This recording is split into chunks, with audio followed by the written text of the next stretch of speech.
Café y té, un podcast de Onda China.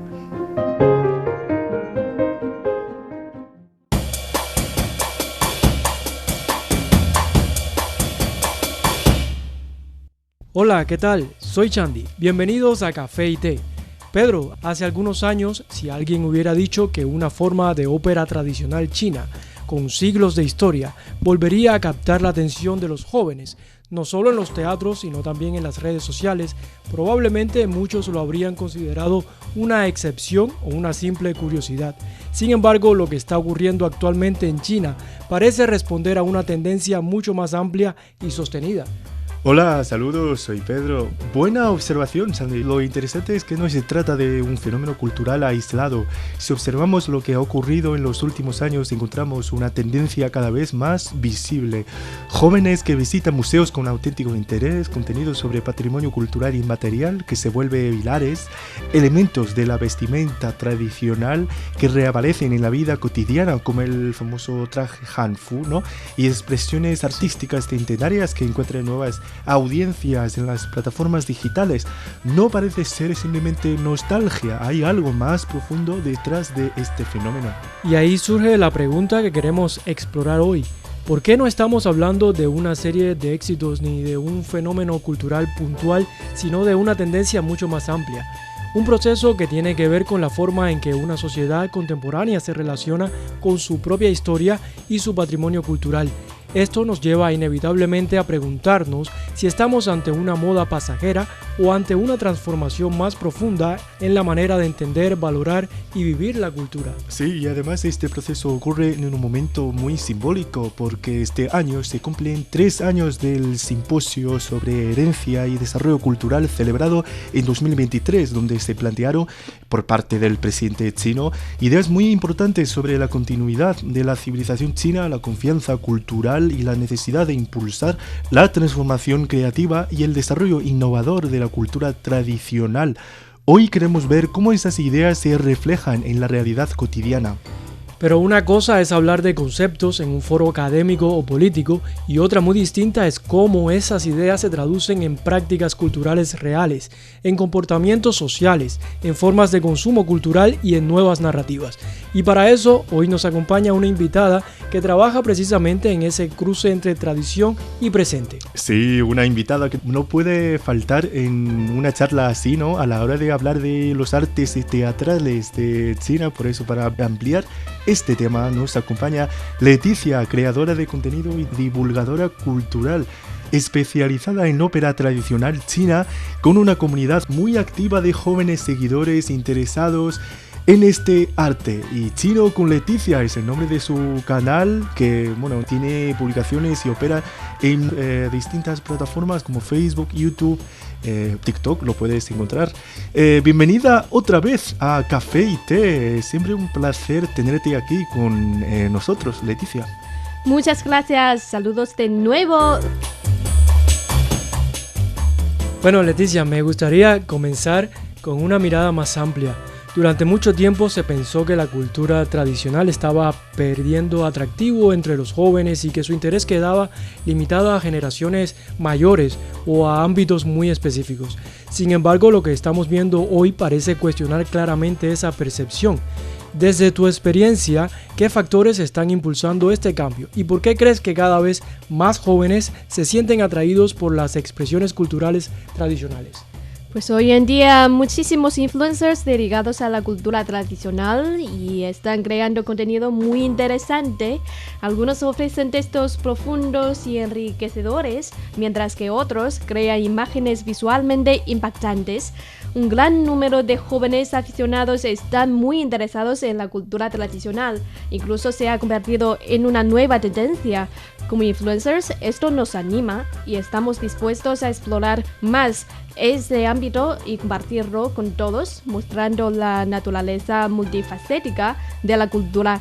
En el pasado los chinos sentían mucho interés por la cultura occidental, ¿no? Sin embargo, en los últimos años, gracias al aumento de la confianza cultural y al desarrollo social, los jóvenes prestan cada vez más atención a la cultura tradicional china y se sienten orgullosos de ella. Muy bien, y me interesa mucho tu perspectiva, porque como lo ves, o como lo ves desde dentro de China, porque a veces desde fuera se interpreta como este cambio, como dices, ¿no? Como una especie de regreso al pasado, pero lo que parece estar ocurriendo es algo más complejo. Jóvenes que viven en ciudades muy modernas, rodeados de tecnología, inteligencia artificial y plataformas digitales, al mismo tiempo muestran un interés, como decías tú, ¿no? Un interés creciente por formas culturales que tiene cientos de años de historia. Sí. ¿Cómo se explica esta coexistencia? Creo que la cultura tradicional de una nación o pueblo tiene sus raíces en siglos de experiencias de vida compartidas y trayectorias históricas. Encarna los pensamientos y emociones de toda la nación y es increíblemente poderosa y vibrante. Sin embargo, debido al desarrollo de los tiempos, algunas formas culturales no han encontrado vías adecuadas para su desarrollo, lo que ha resultado en menos oportunidades para que las personas, especialmente los jóvenes, accedan a estas culturas tradicionales. Sin acceso es imposible desarrollar un aprecio por ellas, ¿no? Pero ahora, con el desarrollo de Internet, especialmente el auge de los videos cortos en los últimos años, la cultura tradicional está comenzando a explorar nuevas formas de difusión. Los jóvenes ven cada vez más este tipo de contenido mientras navegan por sus teléfonos y naturalmente poco a poco comienza a desarrollar un interés y a sentir la esencia cultural que ha impregnado nuestros corazones durante miles de años. Creo que es muy importante porque no estamos hablando de que los jóvenes tengan que adaptarse a la cultura tradicional o a la historia y verlo como quizás una asignatura más que se estudia en la escuela, ¿no? Sino que hoy en día es la historia, la tradición, la cultura la que se integra a estos jóvenes y se pone dentro de las plataformas digitales que ya ellos utilizan día a día. Entonces no se ve como una asignatura que hay que estudiar, sino como una parte que enriquece las propias plataformas digitales. Y a mí me llama la atención algo que creo que es clave para entender este fenómeno. No es que los jóvenes estén abandonando la modernidad para volver a la tradición, sino que están integrando ambas dimensiones en su vida cotidiana. Es decir, la tradición ya no se percibe como algo separado del presente, sino como algo que puede dialogar con él. ¿Tú compartes esa idea? Totalmente. Permítame darles un ejemplo. Quizás les cueste creerlo, pero hace algunos 10 años en China, incluso en una ciudad como Beijing, la capital, vestirse hanfu era una actividad minoritaria, algo que a algunos no les gustaba. Mis primeros compañeros de universidad que vestían hanfu lo hacían con cautelas solo para eventos o presentaciones importantes y tal, pero ahora el hanfu se ha convertido en una prenda favorita entre los jóvenes. Se puede ver a jóvenes con hanfu por todas las calles, todos los sitios, los lugares, y los estilos se han diversificado enormemente. Además de la elaborada y pesada vestimenta formal, existen muchos diseños modernos perfectos para el día a día. Así pues, la cultura tradicional no es solo una reliquia expuesta en el museo, ni se trata de ser anticuado. Es algo que se ha integrado plenamente en la vida contemporánea. Sí, y a veces puedes dar tú el primer paso, no importa que seas diferente al resto, esto que mencionas de hanfu, porque cuando quizás uno se viste con esta prenda tradicional puede sentirse un poco extraño, distinto al resto, que vergüenza, ¿no? Exacto, todos te miran, pero luego cuando esto se populariza y todos lo hacen, entonces eres tú el que no quieres quedarte fuera y también quieres hacerlo porque no quieres quedarte fuera de lo que está en la moda, ¿no? Sí, esto es la tendencia, ¿no? de la moda que siempre evoluciona. Y a continuación vamos a hablar de otro fenómeno, como decías, como el caso de hanfu, ¿no? Uno de los fenómenos más interesantes es el renovado interés por la ópera qin o qinqiang en chino. una de las formas más antiguas del teatro tradicional chino, pero quizá muchos no conocen muy bien, con una fuerte identidad regional en el noroeste del país. Bueno, una vez el maestro del ópera de Beijing, Mei Lanfang, ha dicho una vez que la ópera de Beijing está estrechamente vinculada a la ópera Qing, o sea, que tiene una relación más estrecha que lo solemos pensar, ¿no? Y este interés últimamente es gracias a la serie de televisión Zhu Jue, el protagonista, ¿no? Sí. Que cuenta la historia de una chica rural quien se convierte en una gran estrella de la ópera Qing. Para quienes nos que escuchan fuera de China, Leticia, ¿cómo describirías su valor, el valor de la ópera Qing dentro del panorama cultural chino? Bueno, la ópera Qing, en chino Qinqiang, es un tipo muy especial. Hasta donde sé, el Qinqiang es un tipo de ópera que combina música folclórica local con dialectos. Se popularizó en regiones del noroeste de China como Shanxi, Gansu, Ningxia, Qinghai y Xinjiang alrededor del siglo II después de Cristo. Durante las dinastías Ming y Qing, los comerciantes de Shanxi lo introdujeron en otras partes de China, convirtiéndose en un género operístico de gran influencia nacional y en uno de los patrimonios culturales inmateriales del país.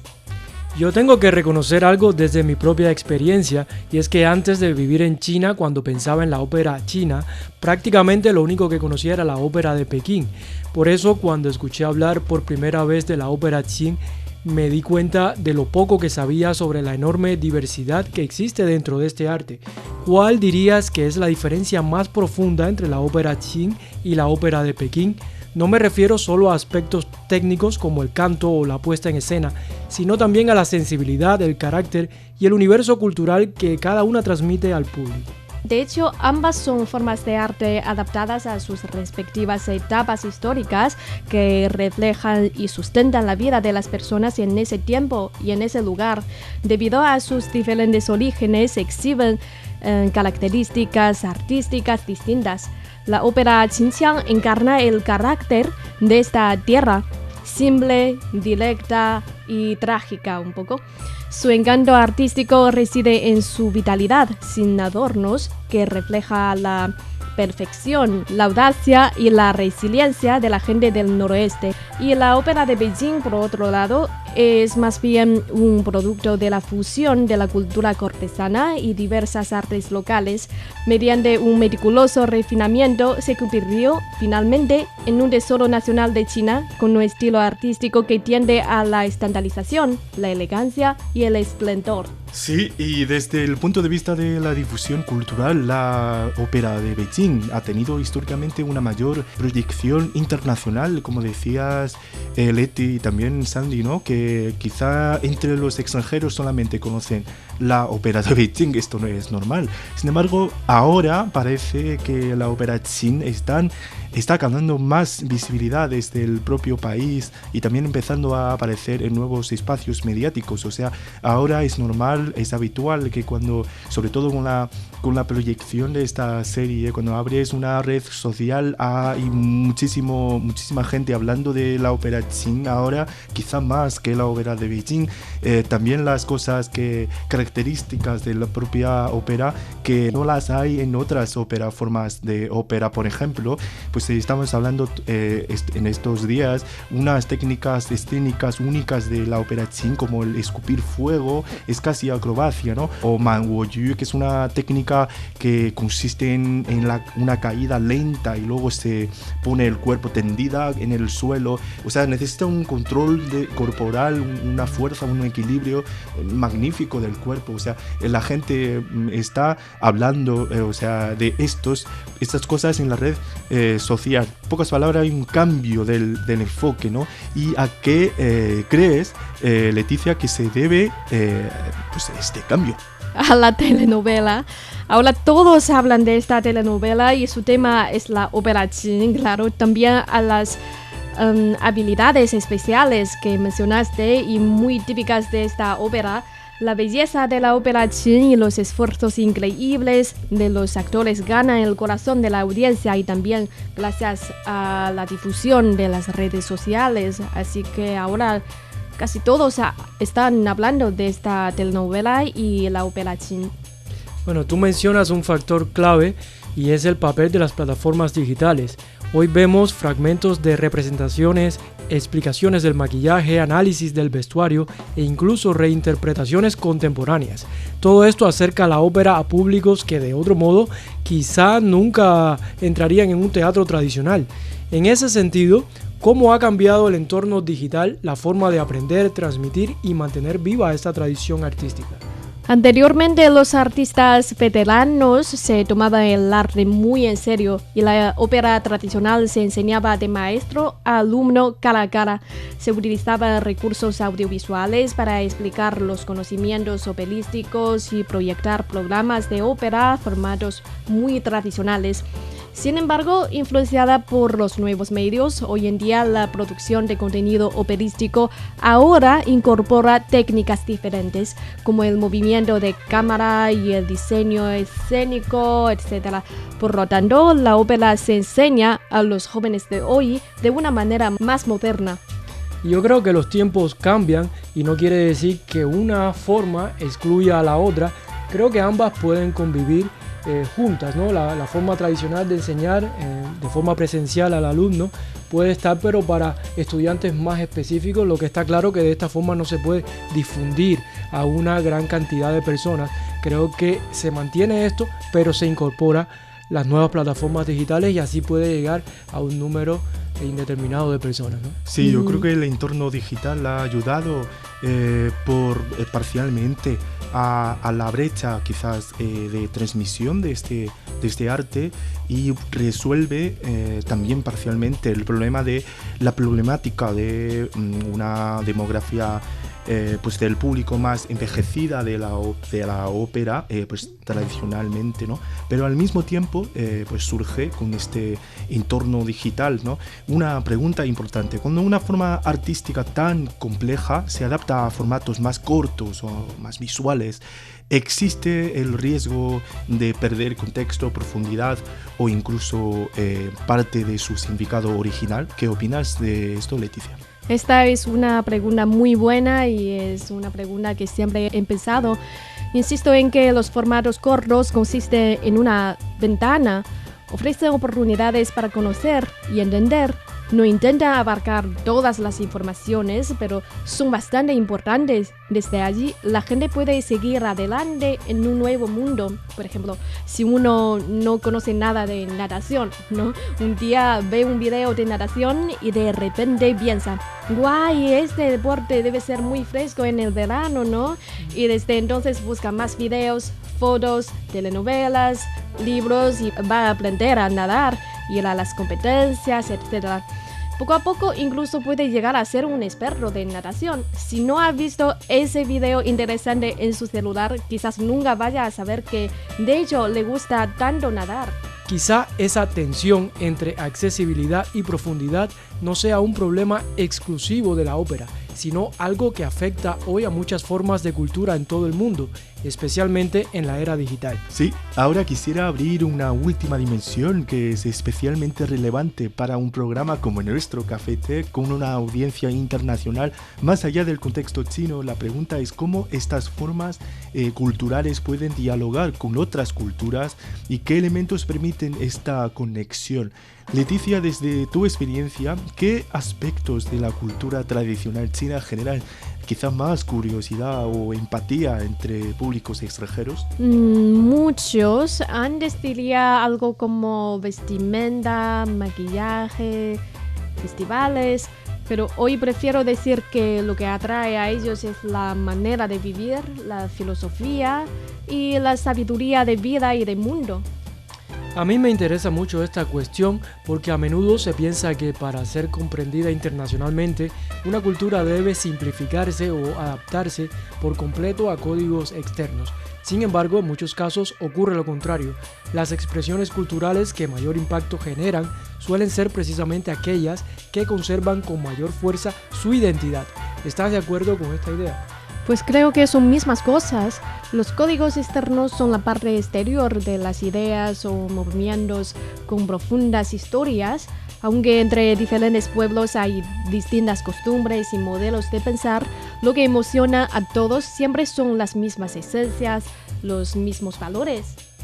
Sí, aunque la forma estética sea muy específica, los temas humanos que aparecen en la ópera o en otras expresiones tradicionales son universales. El esfuerzo, la familia, la lealtad, los sueños, la pérdida, la superación. Esto permite que personas de contextos muy distintos puedan conectar emocionalmente. Sí, de ahí que podemos apreciar diferentes formas de arte, de pensamiento, de cultura. Creo que es un punto clave del diálogo cultural.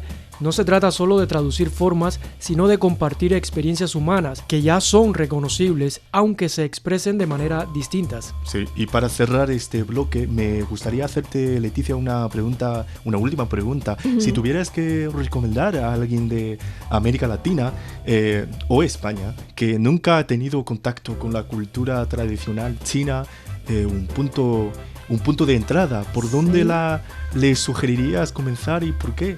O sea, la ópera china no puede ser una mala recomendación. Es un poco difícil, porque para mí me cuesta tiempo por conocer algunos detalles. Y bueno, yo sugeriría empezar con la vestimenta. Primero es más fácil acercar y probar y se puede ver el efecto inmediato, si es bonito, si te queda bien o no. Luego se puede conocer más detalles de la ropa porque cada detalle refleja algo de la cultura y la historia. La dinastía, por ejemplo, la jerarquía, el sistema político y social, las costumbres, la estética, la moda. De verdad, si estudias la vestimenta tradicional china, te puede costar años. Y es hermosa, ¿no? Puedes al menos llevar bellas fotos a casa. 3 años después del simposio sobre herencia y desarrollo cultural, muchas de aquellas ideas sobre confianza cultural, continuidad histórica y transformación innovadora se reflejan hoy en la vida cotidiana, no como conceptos abstractos, sino como prácticas visibles en distintos ámbitos de la vida social y cultural. Y desde la ópera china hasta la ópera de Beijing, desde el patrimonio cultural inmaterial hasta los nuevos espacios digitales, lo que observamos es una tradición que no permanece inmóvil, sino que se reinventa de forma constante sin perder sus raíces. La idea principal con la que podemos quedarnos hoy es clara. Una cultura no se mantiene viva por su antigüedad, sino por su capacidad de seguir siendo compartida y reinterpretada.